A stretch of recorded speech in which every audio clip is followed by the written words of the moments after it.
Yep. All right, Brian, you ready? I'm ready. All right, awesome. Hello, everyone. It's so great to see so many familiar faces here at Mariano's meetups.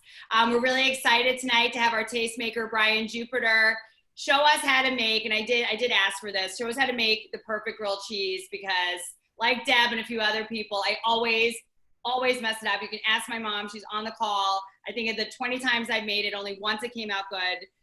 But I know this one, Brian, will be the best one. So I'm really pumped. At Mariano's, we created this online space so we all could get together during this crucial time of sheltering in place and social distancing, but we still can get together and learn from the pros like Brian, whose restaurants are not open right now, and we're going to hear more about that from him later. But Brian is one of our tastemaker chefs. We've done a lot of events with him. He's so great to be around, is a great chef, and he makes great grilled oysters at Frontier when it reopens, but all of the dishes he's serving at his restaurants right now are available for pickup. So if you live in the city or you're gonna take a drive down, his menus are all listed online, but he'll tell you more about it later. But Brian, before we get started, I love to pick one of my favorite things from the pantry that we sell at Mariano's. And I know we have this in common because we talked about it last time, but my favorite hot sauce on the planet is the Louisiana brand, Yes. where Brian's from. Yes, that's So good you stuff. like this one. Tell us why you like this one. Good flavor, not overly hot, like spice level wise. And so I like heat, but I like it to be flavor as well. So I think that's a good balance. Yeah, that's mine too. And I think that would actually go pretty well at the mac and cheese when we're done. Yeah, it's good consistency too. It's not too thin. So yeah, I like the Louisiana hot sauce a lot. All right, cool. So I picked the right thing. Pick the right thing. But Brian, I've been really excited. I studied your recipe. I prepped everything well in advance, but I'm gonna let you take it away. Everyone just remember the rules. There's a chat button. Just make sure, Brian loves questions, and Sarah, who's here with me as well from Mariano's, will help moderate, but just be kind. We're all here in a positive space together. And I think other than that, we're ready to go. All right. And so, yeah, so mac and cheese, one of my favorites, I think a favorite of many, just like kind of like the ultimate comfort food is mac and cheese. But there's so many ways that you can prepare this mac and cheese. And the thing that can be a little bit intimidating is the sauce, and that's everything about mac and cheese is how good is that cheese sauce. And so it's some people that use a roux, which is just, oil or butter with flour, which is used to thicken the cheese sauce. I'm not a huge fan because if you don't cook that long enough, it's really gritty. And I feel that when you eat the mac and cheese, you still feel that grittiness. And some people put eggs in their mac and cheese as the binder. I don't do that as either. I go straight cream, cheese, lots of it, and whatever pasta you want. And so growing up in New Orleans, my mom made mac and cheese with all kinds of noodles. It was just, it was rarely elbow macaroni, which is kind of one of the common ones. She did a lot with just like straight up spaghetti for mac, as well as it was normally like longer noodles, fettuccine could show up in a big mac and cheese growing up. And so it does have some versatility. Here at the restaurant, at both of my restaurants, Frontier and Iname, we use rotini. And I've used rotini at the restaurants now for a long time. And I feel that it works well because all of those little ridges that you get, it's kind of like this little spirally thing, if you can see. And all those little ridges kind of trap that cheese and all that gooiness in. And so I feel like it works really well. But for the sauce, when I say cheese and cream, that is it, salt and pepper. And so we use 5 cheeses. The 5 cheeses are Parmesan, cheddar, always a sharp cheddar. You need that bite. We use Monterey Jack. We use Munster and provolone. Those are the 5. And so why do we choose those 5? When you're making a cheese sauce, you want cheeses that are going to melt very easily and that are going to stay melted even as it goes through the process of cooling off and things like that. So for instance, if we use Swiss, and everyone knows that Swiss, I put Swiss on my burger, it's gonna melt. But the texture of Swiss cheese, if you were to put it into a cheese sauce, is going to make that cheese sauce get a little bit tighter, a little bit thicker than I would want it to be. And so we leave Swiss off the list. And so with so many different cheeses, you want to just be careful that you don't pick anything that's too pungent because it'll overpower the rest of your cheeses. The sharpest, most pungent in our list is the sharp cheddar. And so to start, have you some water going. I have a pot of water just to boil your pasta, whatever pasta you like. And keep in mind, when you're boiling pasta for mac and cheese, it's not like boiling pasta for, say, spaghetti and meatballs that you're going to put a sauce on top of and just eat it right there, because you got to remember, we're going to bake this too. And so the baking process with the cheese sauce and everything, you don't want to have overcooked pasta once your mac and cheese is finished baking. So I always like to let it go no further than al dente, meaning you just want it to have some bite still. And it's totally fine that once that pasta is cooked, to cool it off. So the best way to cool off pasta, any pasta at all, is to shock it. Shocking is ice water, okay? And so what do we shock when we're cooking? We can shock vegetables that we blanch, because that also makes our vegetables be nice and bright and green, brings out the color in it. We can shock our pasta, we can shock something like potatoes, and it just means that it brings the temperature down really quickly using ice water. Our cream, I have this little pot here, and so your cream, you only want to bring your cream up to a boil. You don't want to let it continue to boil and start to reduce or anything like that. And so, the old saying, watch pot never boils. Well, this one needs to be washed, because as soon as it comes up to that boil, you want to take it off and you want to start adding your cheese right away. And I want that pot to come off the heat because cheese is heavy. And so cheese is going to drop right to the bottom. If we kept that we kept it on the heat rather, then our cheese will start to brown pretty quickly on the bottom, and eventually it'll start to burn, and that will make your cheese sauce taste a little bit less appetizing, to say the least. And so you all can't really see, but I'm adding I'm actually adding 4 of my cheeses right now. I'm adding everything except for the Parmesan. And so add them in, have yourself a whisk on hand. And as you're adding it in, just whisk your sauce. And this is gonna give yourself a very smooth cheese sauce. Another thing to note, shredded is best. But if you don't have shredded cheese, you can always just cut it up into small pieces. Like, for instance, I don't know if you all can really see, but I just have some little pieces of provolone here because that's all I could find today.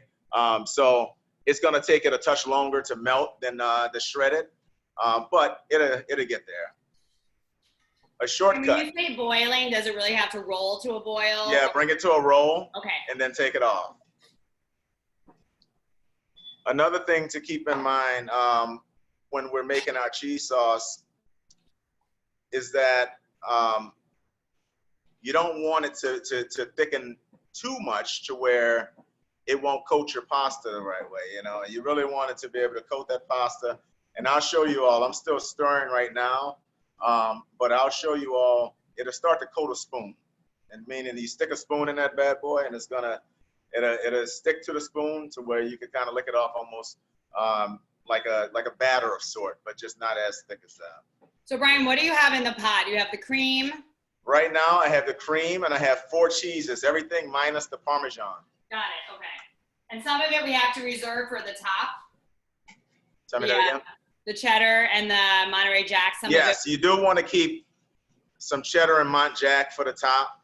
I'll just like those 2 for the top. Honestly, you could put any of the cheeses on top.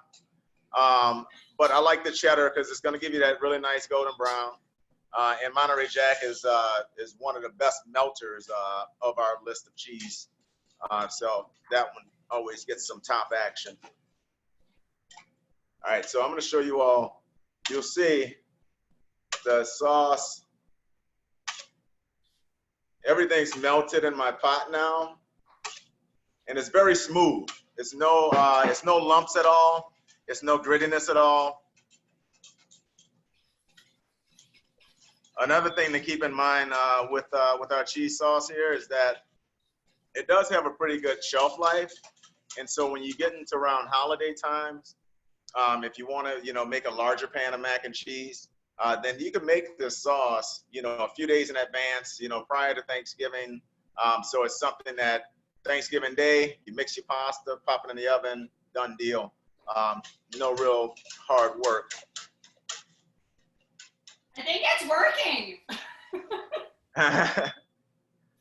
Another thing that I like about this sauce is that you can kind of build off of this, almost kind of like Alfredo sauce style, So if you want to take this cheese sauce, and add you some veg to that, and say you want to add, some broccoli, and you can add some already cooked off chicken to it to toss with your pasta. Add you some Parmesan cheese. That's what we have to do. So Parmesan. I always add Parmesan at the end, just because Parmesan is actually the one that melts the slowest out of all of our cheeses that we put into our sauce. Even though it's grated, it still takes it longer to break down because it's a drier cheese. All right, we are done.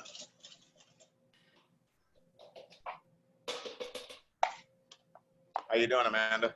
I think it's going okay. It looks good from here. I added the mozzarella, but I told you I messed up the Munster, and I think that's getting a little clumpy. But other than that, the sauce itself looks really good. It'll break down, and then also keep in mind that we're gonna bake it too. There you go. Yeah. We're gonna bake it as well, so we still have some heat that'll be applied to it. Do you have your pasta? Yep. Okay. All right, and so from there, I have pasta in this bowl here, and I'm gonna add some sauce to this. And so I like to add it to where the sauce is still a little bit soupy in there, because remember, your pasta is not all the way cooked. And so that needs a little bit more moisture to finish cooking. And so you don't want it like mac and cheese soup, but you do want to see your sauce and have your pasta sitting in your sauce, because once it's baked, all of that's going to be all nice and tight.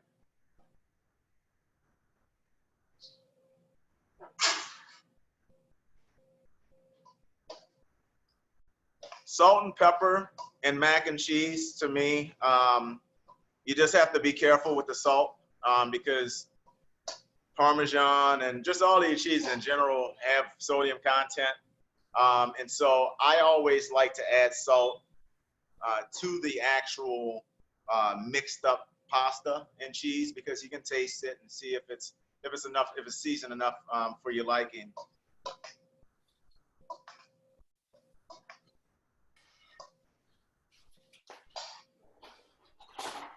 And so vessels for baking mac and cheese, you can use all kinds of things. And so we have here this little cast iron. This is for, individual size. You can also do a larger cast iron, something like this one here. That's also deep enough for you to bake in. And so at Frontier, when we do all of our large whole animal service, everyone gets mac and cheese. And so that's what they come out in these big, these deeper cast irons here. Heavy bottoms make a better product just because it's even heat. And so you have stuff like that, or at Ina May, we serve our mac and cheese in just a little metal tin like this. And so as long as it's oven safe, I see you have like an enamel cast iron behind you. That works great. And those come in all different shapes, sizes, and things like that. All right, so I kind of want to show, I don't know if y'all can really see, it's a little, the bright light is hitting off of it, but it's a touch soupy, but definitely not too much sauce. And now we can put it into our, I'm gonna bake it in this little guy here. I feel it's like thickening up already. Like it's already. Yeah, it's pretty much as soon as it starts to cool down, it's gonna start to tighten up for you.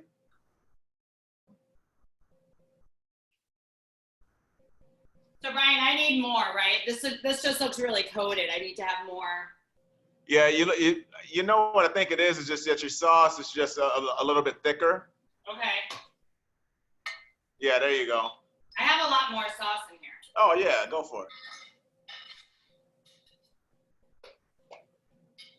It also, you want to make sure that when you top your mac and cheese, that you don't pile the cheese too thick. Like you want a lot on there, but you want to just make sure you spread it evenly so it melts evenly. Brian, I'm gonna taste it because it smells so good.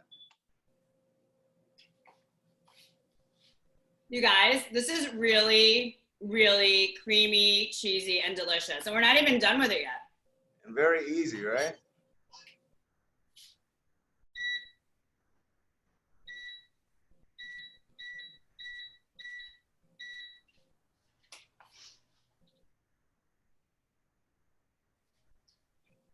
I'm putting all the sauce in. I thought I didn't have, I thought it was too much, but I don't think so. All right, so like I just topped mine. I put a little bit of Monterey Jack. I put some shredded cheddar, and then I like to sprinkle just a little bit of Parmesan on top. Some people do breadcrumbs. Not a fan. I don't breadcrumb my macs. But the Parmesan does give you a different texture on top because it doesn't melt the same way as the cheddar and the Monterey Jack. So we're gonna go into an oven here now, 400 degrees, because keep in mind, everything is cooked. Now you just wanna finish it off. So you don't need it to go in for too long. You basically wanna melt your cheese and heat up your sauce enough to come up bubbling to cook off your pasta the rest of the way.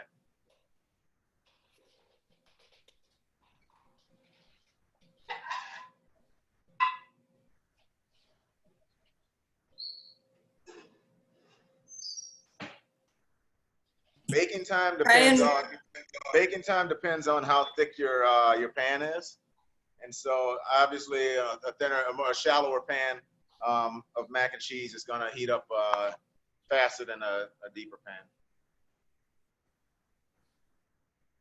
Brian, I think Sarah has a few questions for you. Let's go. Would you use freshly grated cheese for this recipe? Freshly grated cheese? Yes, you can, for sure. Freshly grated cheese is actually going to melt a lot faster than any store-bought grated cheese, because store-bought grated cheese, it kind of, and you can feel it when you buy it, it kind of has like that powdery coating to keep it all separate and from sticking, and you know, who knows what that mystery ingredient is that makes it do that. But grating yourself definitely does make a better sauce. Brian, I think that's a really good tip, because the last time I made it, I actually had, because the kids like, you know, the shredded cheese in the bags, they make like quesadillas and stuff, and I had a bunch of different cheeses, and that's what I used last time, and it was, to your point, the last time I did it, I did use a roux, and it was really great in the very beginning. Like I could send you a picture, it looked perfect, but then it all of a sudden got really gritty, and I didn't know if that was from the cheese or from the roux. Yeah, I would guess that it might be a little bit of both, actually. And it takes a lot longer. You know, it's a lot more tedious of a project to do it, you know, that way as well. And then but for I've never ever made roux. I did most of them. I did like the cheddar and the Monterey Jack in the food processor, because it has that attachment, you know, where it grates for you. And then I hand grated some of it too. Oh, like in restaurants, obviously we make, you know, large amounts of this sauce at a time. But even at home, the easiest way to make this is in a blender or food processor, because you don't have to have your cheese cut up as small as you do when you're just using a whisk, and you just add your hot cream to it slowly, and it whips it and makes it a very easy, fast cheese sauce. See, these are all the tips that I've been waiting for my whole life. Mac and cheese. Jenny wants to know if you salt the water like you would, or do you add anything to the water when you're boiling the pasta? I don't. I don't for mac and cheese, just because, like I said, with the sodium content that we're adding between the cheeses and the sauce and everything, it compensates well enough. I think seasoning pasta is very important when you're just saucing over a pasta. But when you're mixing and then baking and stuff like this, for instance, then I don't think it's necessary. I mean, there's lots of questions here. We've been so busy. The Parmesan was added into the sauce, but you saved extra to put on top as well, right? So it was in and on top. Yes, Parmesan was in and on top. Yes, just a very little bit for the top. Okay, and Rebecca's letting everyone know that Sarah will send out an email with all the information, but it's on the Frontier Instagram if you want to look there for the recipe. Someone added Chihuahua instead of one of the cheeses, which sounds good. Does that sound good? Yeah, Chihuahua melts very, very well as well. Greg Carter said he loves your mac and cheese. Thank you. Yes, it is great. And he wants to know if you're using light cream or heavy cream. I think we all know the answer to that. Heavy. I know, my husband's like, what are you doing with all this heavy cream? I'm like, oh, just you wait. It's going to be awesome. It's like the most expensive thing in the whole recipe, you know? Larry wants to know if having a glass of wine on the side will help in the preparation. That definitely does help. I heard that it speeds time and it helps the palate. What is your favorite thing to actually drink with mac and cheese? I'm not a wine drinker. I drink scotch, and I just drink it. I don't pair it with anything. All right, that's cool. I like scotch too, Brian. We got to talk about that one. Yeah. Sarah, I can't scroll down to the other questions. Oh wait, here we go. One of the other questions was, can you make this into a stovetop mac and cheese and skip the baking? Marie said she has bad childhood memories from that. Well, yes, you can, in a pinch, but it's something about just that baking process that seems to kind of just make it all come together. So yeah, you can heat it with the sauce on top. And even if you just melt the cheese, even if you just, put your shredded cheese on top and put it in a broiler, to still kind of get that nice, crusty cheese on top, I think helps. Sarah, keep going. Donna was asking, would you substitute Emmental cheese for any of the other cheeses? I'm not familiar with that cheese, but. Pimento? Like pimento cheese, probably? No, it's Emmental. I'm not sure if I'm pronouncing it right. Yes, you can. But keep in mind, it doesn't really do you any good to put overly expensive cheeses into mac and cheese, unless you just like really going with that. Like some people love smoked Gouda, and they'll do smoked Gouda and mac and cheese. It melts really well. It's rich. It's a different, unique flavor. I'm not a huge fan of it, but so yeah, you can definitely mix up your cheeses. As long as they melt well, then yeah, they can work for sure. Can you make the cheese sauce a day or two before you use it? Yes. Yeah. It has a good shelf life on it, and like I was saying earlier, if you're prepping for holiday, like in my family, mac and cheese was every Thanksgiving, every Christmas, every holiday really, and so yeah, having it done a few days in advance and just being able to just mix the pasta and bake it is easy. Can you actually just mix everything and then wait to bake it too? Can you just like put this in a pan and like put it? The only reason why I don't like doing that is because the pasta gets it gets almost like a brick, almost, and you have to kind of smash it. You run the risk of breaking up your pasta and things like that, as opposed to if you mixed it right before baking. One thing to keep in mind though, if you make your cheese sauce and you cook your pasta in advance, you will have to toss your pasta in some oil to keep it from sticking together. And then someone else had a question earlier, when does the oil go in? And you basically, once the pasta drains, you add a little oil to that so it doesn't all stick together. Yes, okay. Exactly. I will say I paid attention when I was cooking the pasta because I used cavatelli. Uh-huh. Yeah, and the oil. I mean, all the pieces were totally intact, and I added a little oil, so it kept them all separated. Yeah. If you're just going straight to the oven after you boil your pasta, then you could add your cheese sauce straight to the hot pasta and omit the oil, just because it's basically doing that same thing, keeping it from sticking. Right, but it's nice to have that done, you know, and like draining. Oh yeah, for sure. And then, these are really good questions. Well, Kathy wants to know. I know you didn't add sodium to it really, but what's the best way to make this low in sodium without sacrificing the taste? I would just omit sodium completely from it and just solely go off of whatever sodium is in the cheese. Because the parm probably has the most. Yeah, the parm definitely would have the most. And quite honestly, you could omit the parm as well, and you could go a touch heavier on another cheese out of the five. All this talk about cheese from Donna. Will you comment on how to make a great grilled cheese sandwich? Spin off. Yeah, right, great, yeah. And so, all right, so I think a grilled cheese is where you can go a little bit, fancier with your cheese, because it's just right in between two pieces of bread, and you're gonna get that big bite, of it. But you're still looking for cheeses that melt very well, and so I'm a little old school, like the way I like my grilled cheeses, like the way my mom made them, and so like one of my cheeses is always, and don't judge me, is always American, because I just love the way it melts, and I love the coating that it gives you, when you bite into that grilled cheese.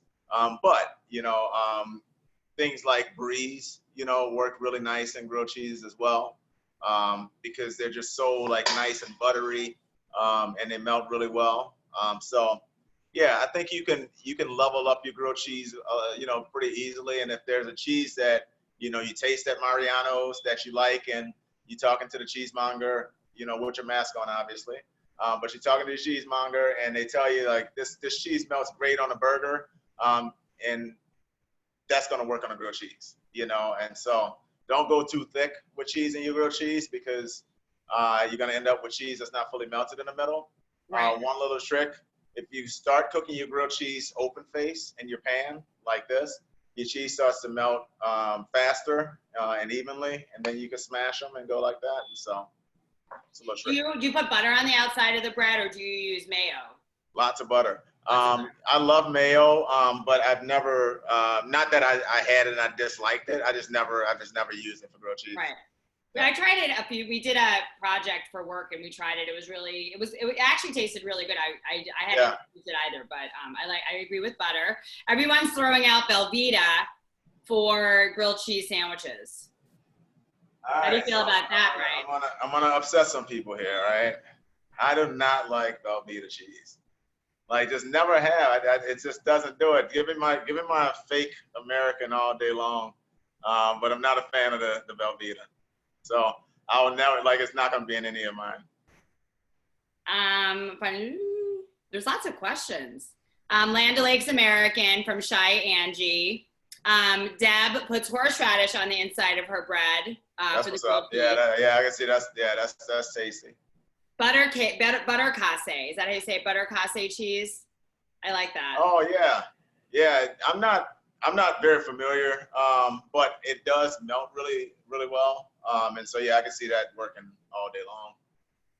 I think I'm getting all of these, Sarah. Angela, who participates in these classes often, she likes using cavatappi as her pasta. Yeah. I agree with that one. That's a good one to use. Or Celentani. Celentani. I don't know what that is. I don't know either. Cavatappi. I'm gonna try it out. Yeah, that's what I use. I know I told Brian I wanted to play. So, I mean, I'm just happy to get the basic mac and cheese right. And I know once I bake this and post about it later, it's going to be perfection. But one of Billy's daughters, always asks for lobster mac and cheese. So is that something, when would you add that in? What was that? Lobster mac and cheese. When would you add? How would you make lobster or shrimp? Okay, so lobster mac, you want to wait first of all, you want to make sure you use like nice, large chunks of lobster, and don't mix it too much because it just starts to break down. It gets lost in there, and it's not, it could be anything mac and cheese. And so definitely add your lobster rather into your cheese and your pasta mixture before adding it into the actual mac and cheese, like your base. Because some people just put it on top. But if you're not the lucky person that gets that top piece, then you're out of lobster, So I like to mix it in. And lobster mac and cheese, I think, is the only mac and cheese that is deserving of breadcrumbs. Okay. And someone asked about breadcrumbs earlier. I know you mentioned it when we started. You're not a fan of it, but yeah, people want a lot of people do it. I get it. It's just not a thing for me. I pulled my mac and cheese out already, y'all. Whoa! I gotta say, this looks pretty good. It looks. Can you hold it up again? It's so Look, the color. I don't want to spill like hot mac and cheese all over my computer. Sorry. Yeah. So, that looks amazing, Brian. It looks look at that. Good. Nice, cheesy, gooey. Yeah, it looks fantastic. Larry wants to know if you like bacon crumbles added to the mac and cheese. I don't, but a lot of people do. And so adding bacon, if you're adding bacon and mixing it in, you just make sure that your bacon is already cooked off, and it's going to keep some of the crunch. If it's not already cooked off, then you're going to have like just kind of mushy bacon inside of your mac, and that's not as appetizing. So yeah, bacon fully cooked off, not a bad move. Yeah, everyone's giving you big compliments. Looks delicious. Oh my God, that looks good. Nice. That was a very humble reveal. Like, oh yeah, like I'm Brian Jupiter. Check this out. That's awesome. I'm gonna bake mine now, but I think this looks pretty good for starting, right? All right. Yes. Now you going in the oven? Yeah. All right. 350. 350. That's good. I made a space for it in here. And then Brian, how long is that? 20 minutes? Yeah, about 20 minutes. You just want it bubbling, and you want your cheese melted. Oh, there's all these ideas people are throwing out. Your friend Greg said sun-dried tomatoes with mac and cheese is the best. Cassie wants to know if you don't have a cast iron skillet, can you use Pyrex? I love Pyrex personally. Yeah, for sure. Yeah, that's all I ate out of growing up. Pyrex. Kathy, yes, Brian did say that his favorite pasta is for the rotini. Rotini. I love the humble reveal comment. That's really funny. That's a fish over there. Oh. All right, so Brian, we'll see if any more questions come in. But can you let us know about your pickup and delivery service that you're doing from the restaurants? Yeah, so at Frontier and at Ina May. So Frontier is at 1072 North Milwaukee Avenue. Ina May Tavern is 1415 North Wood. And so we have a whole lot of different family meal kits that we run at both places, as well as just some fun interactive specials. We do fried chicken and bingo on Thursdays at Ina May, virtual bingo, which is a lot of fun. We're doing trivia at Ina May as well, virtual trivia on Mondays. And so just trying to keep it fun and keep it creative while people are still going through this quarantine.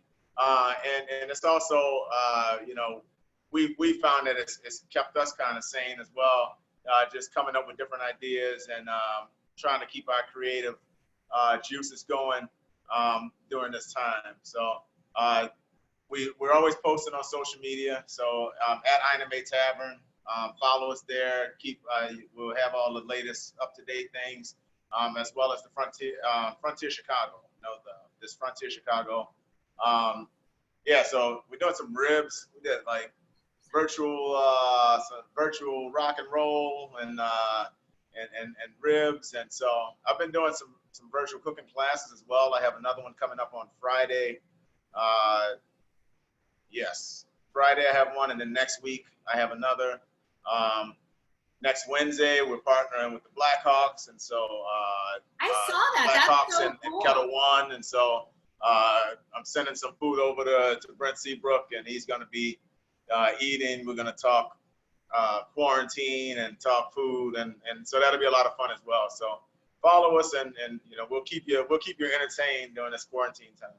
We'll connect with your team, and when we send out the recap email to everyone on the call, we'll include all that information so everybody will know. Okay.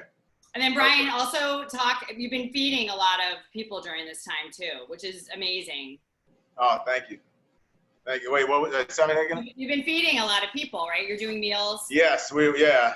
And so we partnered with the Power of 10 and Capital One, the Power of 10 initiative and Capital One, and we're doing 1,000 meals a week. Wow. And that's going to just anyone in need, you know, from our frontline workers to senior citizens to, you know, homes in communities that have been affected by COVID.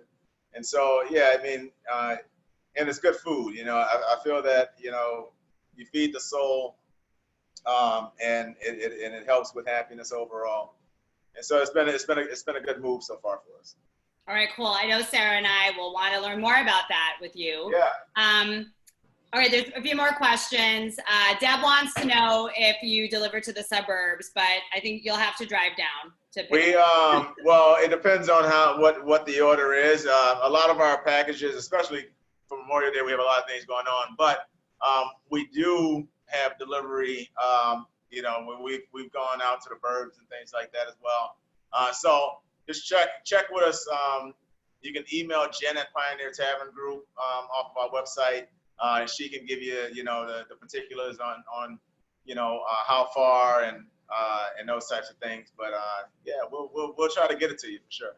All right, that was actually Kathy that asked that. Sorry. And Larry wants to know: are there any special tricks for reheating leftovers? When reheating leftovers? Yeah. Yeah. So you want to go lower oven. But we talking about just mac and cheese in general now? Sure. Probably, Larry. Okay. So yeah. So lower oven.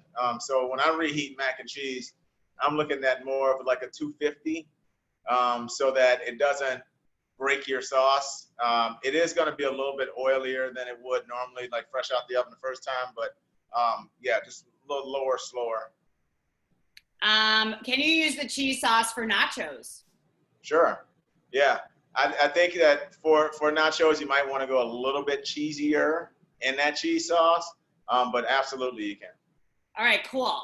And Deb, who is so nice with all of her comments tonight, says that thank you for using your talent to help others during this time, Brian. Thank you so much, Deb. I appreciate that. It's true.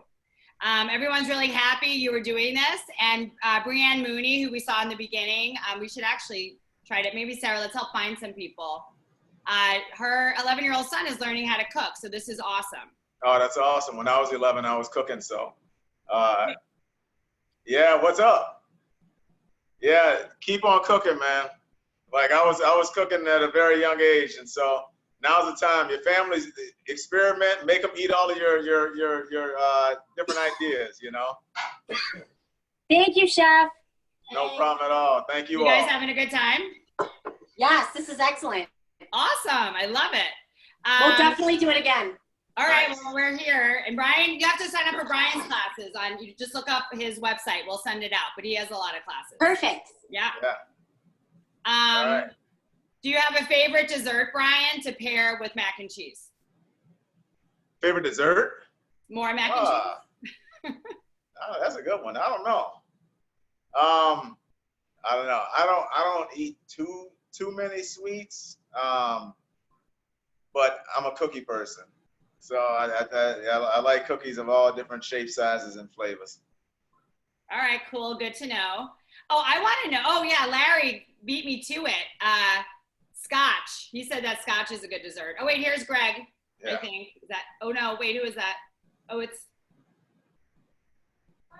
Cindy and Hello. Mckenzie. You always change your name. Look at that. Yeah, that is All ours. right now, yeah. We need it to cool so we can eat it a little bit. Oh, my gosh, that looks amazing. Are you guys so Uh-huh. excited? Yeah, it looks great. It smells delicious. The cheese Nice sauce and tastes cheesy. Yeah, delicious. that looks awesome. You guys really have taken so many of the classes. Do you cook together every night? We tried to. Mckenzie's becoming our little chef. So for Mother's Day, we made her breakfast, and then the next day I made her dinner. That's awesome. Oh my gosh, that's That's amazing. I love that. All right. Well, now you have your easy cheese sauce that you know how to make, and so you can put that on all kind of different little sauce and pastas and everything else. And Chef, we just wanted to make sure this was calorie free, correct? Oh yeah, without a doubt, without a doubt. Yeah, 0 calories. I know when I was pouring the heavy cream into the pan, I was like, "Whoa, it was like doing it free, like pouring in. It looks so good." Yeah, I suggest cardio the day after for sure. How are you? Small dose, you know. Yeah, that's awesome. All right, I think we got through all the questions. I don't know if anyone else, Sarah, has their mac and cheese ready. But Brian, back to Scotch. What is your favorite Scotch? Favorite Scotch. I'm a Glenlivet fan,